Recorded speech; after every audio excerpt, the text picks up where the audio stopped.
বেঁধে রাখা হয়েছে, তার জন্য এরকম খেউ খেউ খেউ খেউ করে।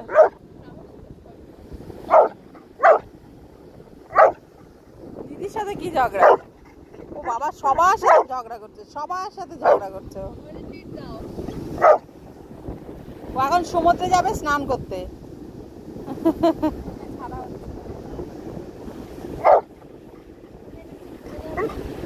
দেখি বড়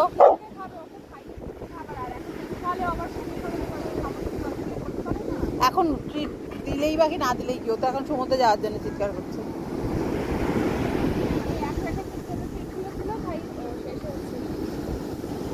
তুমি তো স্নান করেছো, আর কত স্নান করবে কোকো? তুমি তো করেছো স্নান